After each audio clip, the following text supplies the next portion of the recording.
जब सीता का पता हनुमान जी ने बताया तो पूरी वानर सेना लेकर समुद्र के तट पर पहुंच गए लंका जाने के लिए। समुद्र के किनारे बैठकर 3 दिन तक समुद्र से हाथ जोड़कर प्रार्थना करते रहे कि भैया हमको रास्ता दे दो, हमको लंका में जाना है, सीता जी को वापस लाना है। समुद्र नहीं माना।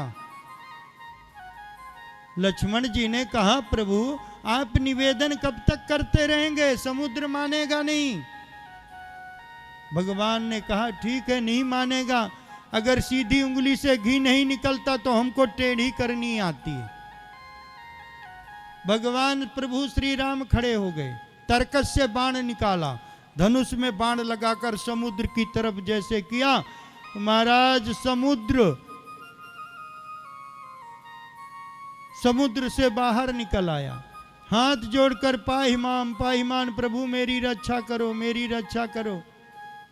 लक्ष्मण जी कहते हैं देखो प्रभु आ गया ना, मैं कह रहा था ऐसे मानेगा नहीं। दुष्ट सठम साठम समाचरित, कोई प्रेम से ना माने तो शक्ति से मनवाना चाहिए, अच्छा काम ये है। समुद्र सामने आ गया। समुद्र से प्रभु ने कहा कि हम 3 दिन से रास्ता मांग रहे हैं, तुमने रास्ता नहीं दिया, अब हमने बाण दिखाया तो तुम आ गए। बोले प्रभु आ तो मैं पहले भी जाता, परंतु समुद्र की मर्यादा है, आप अपने बाण से मुझे सुखा दोगे, आपको रास्ता भी मिल जाएगा, पर हमेशा के लिए समुद्र की मर्यादा खत्म हो जाएगी। इसलिए मैं आपसे एक प्रार्थना करता हूं। क्या?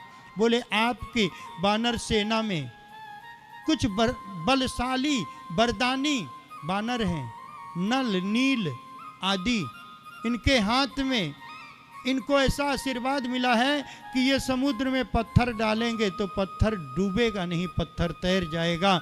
इसलिए इनकी मदद से आप इसमें पुल बना लें और लंका के उस पार चले जाएं, मेरी भी मर्यादा बनी रहेगी प्रभु और आपका कार्य सिद्ध हो जाएगा। बोल भक्त वत्सल भगवान की जय हो। तो कभी कभी ऐसा भी होता है और प्रभु ने पुल बनाया, युद्ध हुआ और देखो रावण मरा नहीं। रावण के मरने से पहले विभीषण का राज तिलक कर दिया। किसी ने पूछा कि विभीषण का राज तिलक कर दिया, अगर रावण शरण में आ गया, आपसे माफी मांग ली, आप रावण का वध नहीं करे, तब विभीषण को कहां का राजा बनाओगे? तब प्रभु ने कहा कि आप चिंता ना करें, अगर रावण इतने में भी क्षमा मांग लेता है तो मैं विभीषण को अयोध्या का राज दे दूंगा। तो भगवान तो भक्त वत्सल हैं। महाराज अनेक प्रकार से सुखदेव जी ने राजा परीक्षित को बताया कि परीक्षित गलत संगति त्याग दो, छोड़ दो। आयु कर्म च वित्तम च विद्या निधन में च पंचयितान ही सृजन्ते गर्भस्थ सैव देहिनाम। मनुष्य की आयु सबसे महत्वपूर्ण है, उसके कर्म, उसकी विद्या, कितना धन होगा, मनुष्य की मृत्यु, ये सब जो है मनुष्य के आने से पहले निश्चित है। इसलिए कोई किसी को दोषारोपण ना करे, ये काम इसके कारण हो गया। बहुत लोग कहते हैं ना, मैं तो जब से आया मेरे पड़ोसी ने मुझे दुखी कर दिया है? पड़ोसी ने नहीं दुखी किया, तुमने पहले पड़ोसी को दुखी किया होगा, इसलिए उस जन्म में अपना बदला चुकाने के लिए आया है, तुम्हें दुखी करने के लिए है? सास बहू का दोष कर देती है, बहू सास का दोष देती है, भाई भाई का दोष देता है, मित्र मित्र का दोष देता है, इसमें कोई किसी का दोष नहीं। रामचरितमानस में बाबा तुलसी कहते हैं, काहू ना सुख दुख कर दाता, काहू न को सुख दुख कर दाता। काहू न को सुख दुख कर दाता।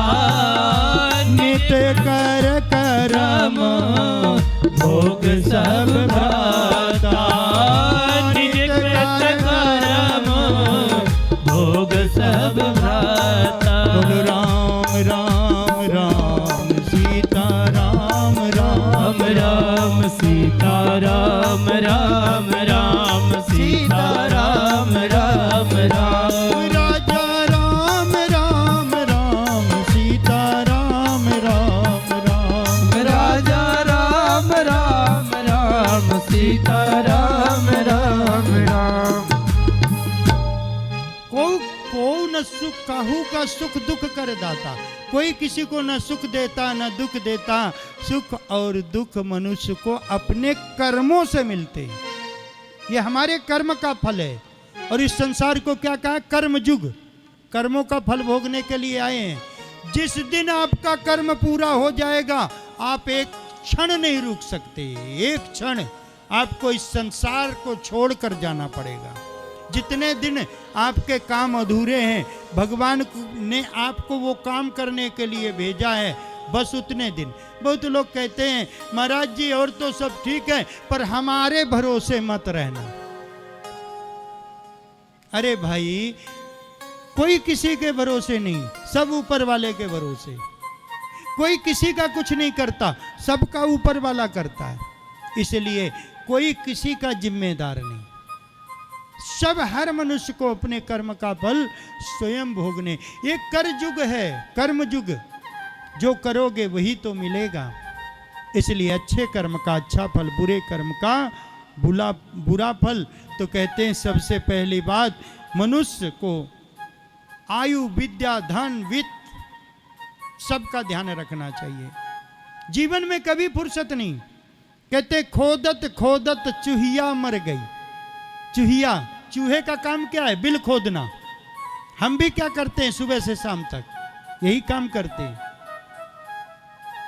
चूहे को आपने कभी शांति से बैठे हुए नहीं देखा होगा। बिल से निकलेगा दौड़ता हुआ दिखाई देगा। हम सुबह घर रूपी बिल से निकलते हैं, सुबह से शाम तक दौड़ते हैं। कभी इनकम टैक्स ऑफिसर के हाथ जोड़ते हैं, कभी सेल टैक्स ऑफिसर के हाथ जोड़ते हैं, भैया थोड़ा सेल टैक्स कम कर दे। वो कहता नहीं नहीं अब जीएसटी लग गई, अब कुछ नहीं हो सकता।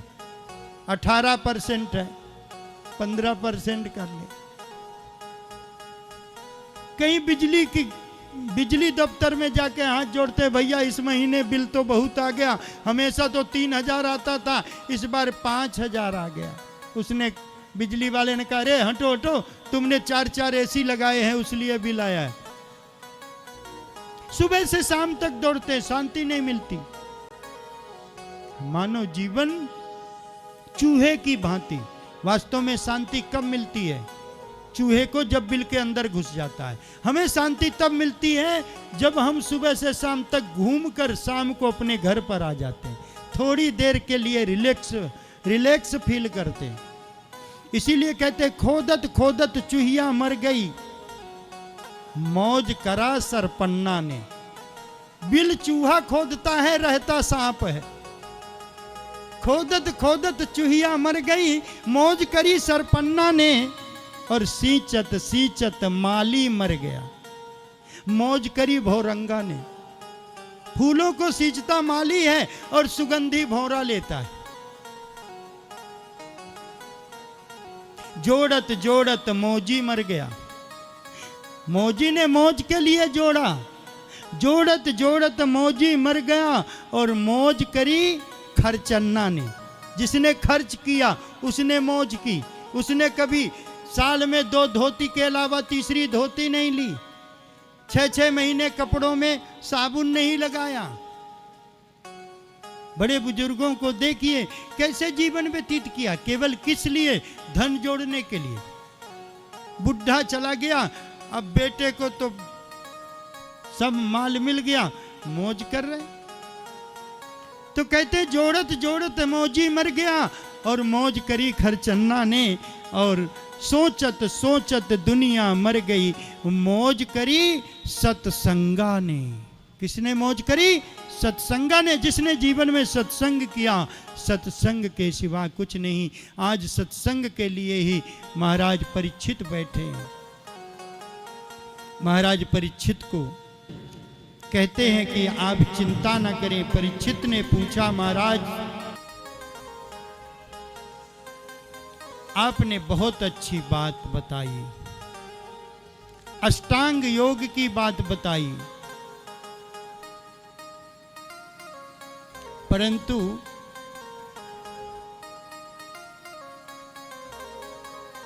एक बात और बताएं,